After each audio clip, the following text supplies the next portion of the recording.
जैसा कि आप सबको पता है कि अभी दुबई के विज़िट वीज़े का जो न्यू रूल है वो दुबई ने इम्प्लीमेंट कर दिया है। आप किसी भी अमीरात का वीज़ा लेते हैं, दुबई का, शारजा का, अजमान का, अबू धाबी का, तो वहाँ पे ये जो रूल है न्यू ये इम्प्लीमेंट होगा। पहले ये इम्प्लीमेंट हो रहा था लेकिन कुछ लोग फ़ॉलो कर रहे थे इसको, कुछ नहीं फ़ॉलो कर रहे थे। लेकिन अभी जो अथॉरिटीज़ हैं वो स्ट्रिक्टली इसको मॉनिटर करेंगी और आपको ये जो रूल्स हैं इनको फ़ॉलो करना पड़ेगा। वो रूल्स क्या हैं? पहले क्या था कि आपने जब भी आना है यूएई में, किसी भी अमीरात के अंदर आना है, तो आपने अपने एयरपोर्ट पे, आप इंडिया से आ रहे हैं, आप बांग्लादेश से आ रहे हैं, आप पाकिस्तान से आ रहे हैं, तो आपको अपने एयरपोर्ट पे मनी शो करवानी होती थी।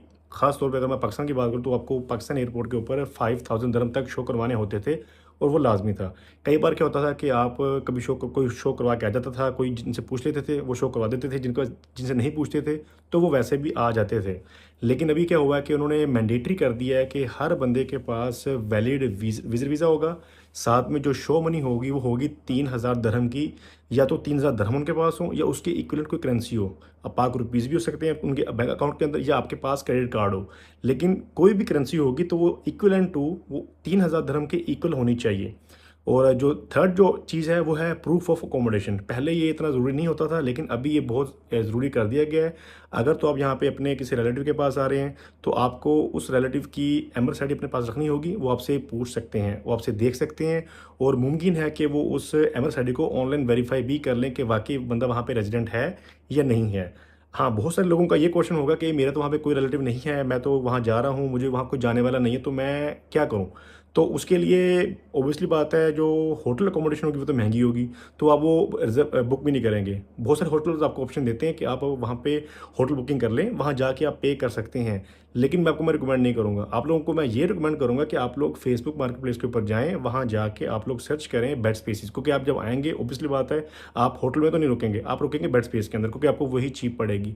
तो अब हम जो भी वहाँ पे जिसने पोस्ट लगाई होगी, आप उनसे बात करें, उनसे डिटेल लें सारी, और उनसे आप कह रहे हैं कि मैं इस डेट को आ रहा हूँ तो मैं आपके पास आऊँगा। लेकिन मेक श्योर कर लीजिएगा कि आपने उस बंदे को एक दरम पे नहीं करना। वो आपको डराएगा, धमकाएगा, कहेगा कि ये बुक हो जाएगी, ये हो जाएगा, वो हो जाएगा। आपने उसकी बातों में नहीं आना, क्योंकि यहाँ पे अनलिमिटेड आपके पास बेड स्पेस के ऑप्शन हैं। ज़रूरी नहीं है कि वो आप ऑप्शन है तो आपको वो पे करना पड़ेगा, आपने पे नहीं करना। और वो आपको बंदा इंसिस्ट भी नहीं करेगा कि आप पे करो। अगर वो बंदा आपको इंसिस्ट करा कि पे करो, आपने और ऑप्शन ढूंढ लेना है। और आपने उससे मैसेज में आपके पास होगा तो आप वो मैसेज दिखा सकते हैं कि मैं जाके इस बंदे के पास स्टे करूँगा।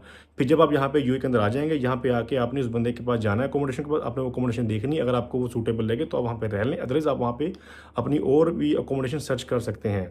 तो ये तो 3 न्यू रूल्स थे जो कि यूएई गवर्नमेंट ने इम्प्लीमेंट कर दिए हैं। आप अगर आप ट्रैवल करने का प्लान कर रहे हैं पाकिस्तान से, तो मेक श्योर कीजिएगा कि ये तीनों जो रूल्स हैं आपको मैंडेटरी हैं फॉलो करना।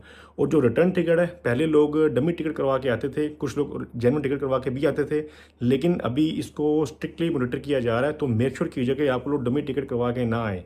अगर आप अपनी जेन्युइन टिकट करवा के आते हैं तो आपकी वो टिकट वेस्ट में नहीं जाएगी। अगर आपकी इंशाल्लाह यहाँ पे जॉब हो जाती है तो जॉब होने के बाद आपकी जो टिकट होगी आप उसको रिफंड करवा सकते हैं, या आप उस टिकट को फ्रीज़ करवा लें। जब आपने अपने होम कंट्री जाना होगा तो आप उस टिकट को यूज़ कर सकते हैं।